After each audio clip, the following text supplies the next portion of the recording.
Imagine a TV show so authentic and loved, yet it only lasted 4 seasons. WKRP in Cincinnati was the late 70s sitcom about a misfit rock and roll radio station that made us laugh and occasionally cry while rocking out to the top songs of the time. But behind the scenes, it was a constant battle with endless, self-inflicted wounds, even after the show was canceled. This is the dramatic story of WKRP in Cincinnati, the sitcom that deserved a better fate. Before we dive in, like this video if you love WKRP and subscribe for more retro TV rewinds. So let's start here. WKRP was a rare breed. It blended humor with sincerity and, above all, authenticity. And that stems from its creator, Hugh Wilson. He had worked in advertising for a top Atlanta radio station, WQXI, during its 1960s to 70s heyday. WQXI, cheekily nicknamed Quixie and Dixie, was known for outrageous stunts and larger-than-life DJs.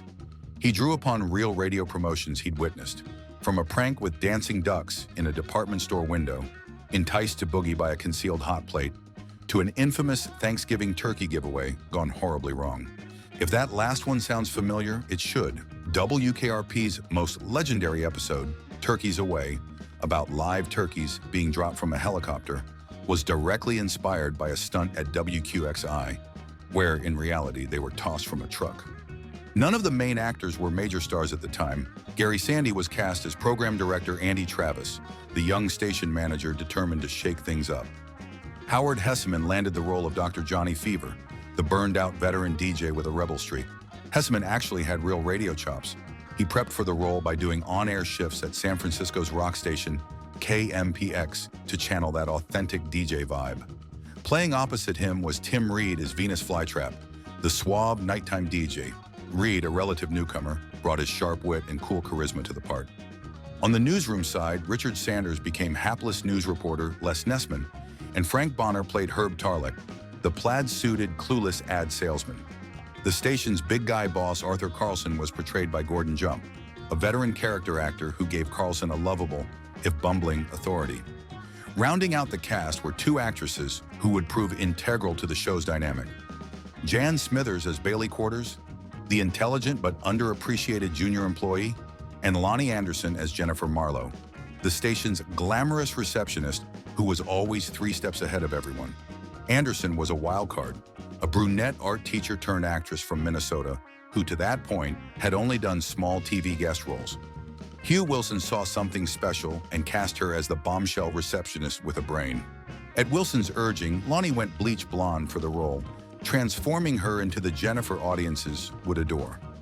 Almost overnight, this unknown found herself a national sex symbol, gracing magazine covers and bedroom posters as the show's breakout star.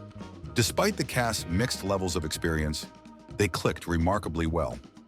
On screen, the WKRP staff felt like a quirky family, and off-screen the actors developed a warm camaraderie. Yet despite having all the right elements in place, it was anything but smooth sailing. The show debuted on CBS on September 18, 1978, going head-to-head against heavy hitters like Welcome Back, Kotter on ABC and Little House on the Prairie on NBC. The result? Lackluster ratings.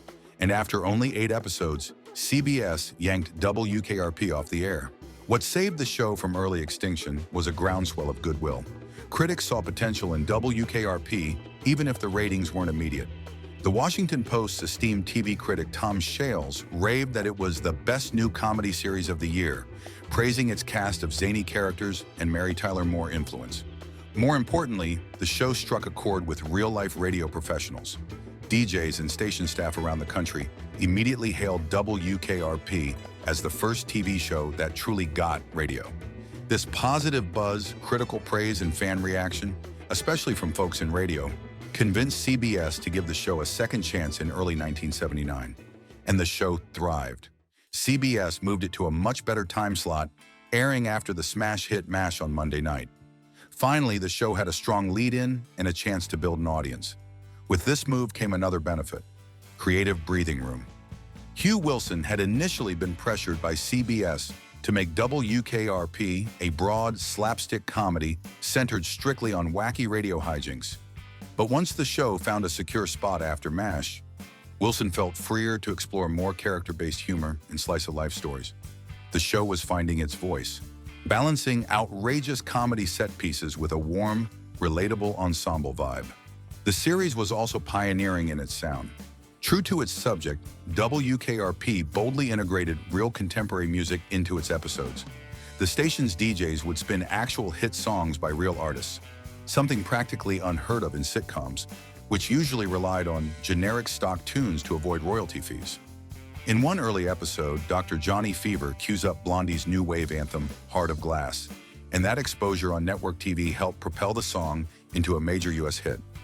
For the late 1970s, WKRP's use of real rock songs was groundbreaking and gave the show a cool, of-the-moment vibe. And the ratings responded. In its second season, WKRP climbed the charts, finishing the year as the number 22 show in the Nielsen ratings. It wasn't a top 10 blockbuster, but it was a solid hit, a marked improvement from its shaky start. Yet just as the show hit its stride, trouble was brewing once again, this time from within its own network. In 1980, CBS abruptly moved WKRP back to an earlier, more family-friendly time slot, earlier in the evening, specifically the so-called Family Hour. This was a time period the FCC had pressured networks to keep clean for younger viewers. CBS execs apparently felt that WKRP's rock music and Loni Anderson's sex appeal belonged at 8 p.m. with the young crowd, rather than later at night. The mid-season move didn't hurt the ratings immediately. Season 2 still ended strong, but it put the writers in a bind. Now they were in a tamer time slot, fighting weekly battles over content. For the next 2 years, WKRP's creative team often butted heads with CBS over stories and jokes that the network deemed too racy or controversial. One notable clash involved an episode called Clean Up Radio Everywhere, which satirized the real-life pressure groups trying to sanitize rock music. In it, a moral crusader reverend demands the station stop playing songs he finds obscene. The script tackled censorship head-on, even quoting and comically overanalyzing rock lyrics. It was bold, and based on actual campaigns from groups like the Moral Majority. Despite CBS's reservations, the episode aired in 1981 and rang true. It depicted exactly the kind of cultural tug-of-war happening at the time and snuck in a message about artistic freedom in the guise of sitcom humor. But perhaps WKRP's most courageous episode, and the one that truly tested the limits of what a sitcom could do, was In Concert. This episode confronted a real tragedy: the December 1979 Who concert stampede in Cincinnati, where 11 young people were trampled to death due to unsafe concert seating. The disaster happened right in WKRP's backyard, and the writers felt they had to address it. Hugh Wilson initially had cold feet about doing it, fearing it might seem exploitative. And he wasn't alone. The vice president of CBS's Cincinnati affiliate was horrified by the idea and threatened to preempt the episode entirely. In his view, a sitcom had no business dramatizing a real-life horror so soon. It felt like capitalizing on tragedy. CBS, too, had big concerns about how audiences would react. The WKRP team proceeded very carefully. Writer Stephen Campman's script doesn't show the violence or revel in shock. Instead, it focuses on the aftermath. The characters struggling with guilt for having promoted the concert, and importantly, exposing how the dangerous practice of festival seating, unreserved seating that led to the stampede, was still common. In fact, the episode ends with a sober on-air announcement pushing for an end to festival seating. In Concert aired on February 11th, 1980, just a couple months after the tragedy, with Cincinnati's own ban on festival seating freshly enacted. It was a quietly stunning moment in TV history. But even as the show earned loyal fans and pushed creative boundaries, it faced an enemy it could not overcome: its own network's scheduling whims. The show's time slot became a running joke and source of frustration for everyone involved. Starting in the 1979-80 season, the network repeatedly shuffled WKRP to different days and times, a kiss of death for any TV show trying to build an audience. In fact, over its 4-season run, CBS moved the show a staggering 11 times. Each move cost the show viewers as people lost track of when it was on. The cast and crew could only watch helplessly as their hard-won audience eroded thanks to network inconsistency. Why would CBS do this? There have long been whispers of internal politics. One theory floated at the time was that CBS executives were never entirely comfortable with the show's portrayal of the radio business, especially since CBS owned radio stations themselves. The show's satirical look at incompetent station management and goofy promotions might have cut a little too close to home for the suits. Another practical reason, WKRP was a mid-level hit, not a top 5 show, so it became a plug-and-play piece on the schedule. Whenever a new show faltered, CBS would plug WKRP in as a filler, assuming its core fans would follow anywhere. In the long run, that strategy backfired badly. By the 1981-82 season, the show's 4th year, WKRP was hanging on by a thread in the ratings. The quality of the show was still high, and the devoted fans were as passionate as ever, but you can't grow an audience if nobody knows when to tune in. In spring 1982, CBS made the fateful decision to cancel WKRP in Cincinnati. The cast and crew were understandably heartbroken. So were the fans who did manage to follow the show around the dial. It felt unjust. The show did everything the network asked. It improved its ratings when given a good slot, and it toned things down, at least somewhat, when placed in the family hour. Yet CBS was cutting it loose. Here's the kicker. Its final first-run episode, aired April 21st, 1982, pulled in huge numbers. It won its time slot and ranked number 7 in the weekly Nielsen ratings. The show was going out with a bang, on top of the ratings heap, even as the axe had already fallen. Why such a spike? Well, it's partly because CBS finally left WKRP in one stable time slot toward the end. With consistency at last, viewers found it again, and voila, the numbers jumped. In fact, that summer of 1982, after cancellation, CBS aired WKRP reruns in a consistent spot and watched the show suddenly shoot into the top 10 shows of the summer. It was proof positive. The problem was never the show or its audience. It was the network's mishandling. CBS, realizing their blunder, made a last-ditch attempt to uncancel the show. But by then, the damage was done. During the uncertainty, the principal actors had moved on. They'd signed on to new projects once the show wrapped in spring. Basically, CBS blew it, and they knew it. Even still, the show found new life. After 1982, the 90-episode series entered syndicated reruns on local stations, where it actually found a larger audience and attained cult classic status. During the mid-1980s, you could catch WKRP in many markets as part of afternoon or late-night rerun blocks, and the show's reputation only grew. It turned out a new generation of viewers, who might have missed it on CBS, discovered the show in these reruns and became fans. Seeing this enduring popularity, TV producers did attempt a formal revival in the early 90s. In 1991, the new WKRP in Cincinnati premiered as a syndicated update of the series. Several original cast members came back, now joined by a new younger cast playing fresh characters at the station. Fans were hopeful, but alas, lightning didn't strike twice.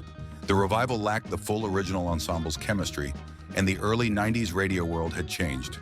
Corporate consolidation was in full swing, making the premise of an independent little AM station feel a bit quaint. The new show lasted 2 seasons but failed to capture the old magic. Meanwhile, reruns continued to delight old and new fans. That is, until the show hit yet another roadblock. Remember all that awesome, real music WKRP featured? Those rock songs that made the episodes so vibrant?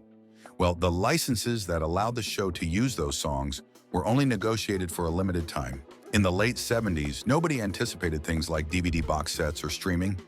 Music on TV was often cleared just for a few years or specific types of re-airing. Once those deals expired in the mid-1980s, WKRP hit a snag. It disappeared from many syndication outlets rather than pay new royalties. And when it did air, it was usually in a butchered form. The original rock songs were often replaced with generic, sound-alike music to avoid paying artists, which sucked some of the soul out of the show. In scenes where characters spoke over music, sometimes the entire scene had to be cut or awkwardly overdubbed by voice actors just to remove a snippet of an unlicensed song. Fans noticed and were not pleased. Imagine Johnny Fever rocking out to some royalty-free Muzak instead of the Rolling Stones. It wasn't the same. This music rights issue also derailed home video releases for years. While other classic sitcoms came out on VHS or DVD, WKRP was stuck in legal limbo because clearing dozens of hit songs was astronomically expensive. The show's very authenticity became its curse. Finally, after years of clamor from devotees, an entertainment company known for reviving cult classics stepped in. Shout Factory acquired the home video rights, and in 2014 pulled off what many thought impossible, a complete series DVD set with most of the original music intact. The rock and roll heart of WKRP was beating again, and it continues to beat today. Even if CBS didn't fully see it at the time, WKRP did something special. It respected its audience's intelligence and passions, especially the passion for music. It dared to feature pop and rock songs, not as a gimmick, but as an integral part of the story. It dared to say, hey, the world isn't all Three's Company pratfalls. Sometimes real stuff intrudes, and we can talk about it. And it did so while being consistently funny and warm. In the end, WKRP in Cincinnati deserved a better fate than what it got from CBS, but it has achieved a kind of victory nonetheless. Not every canceled show gets a second life. WKRP earned it through sheer quality and a whole lot of heart. If you're a fan who kept the faith through all the turmoil, drop your favorite moment in the comments and let's give this show the love it always deserved.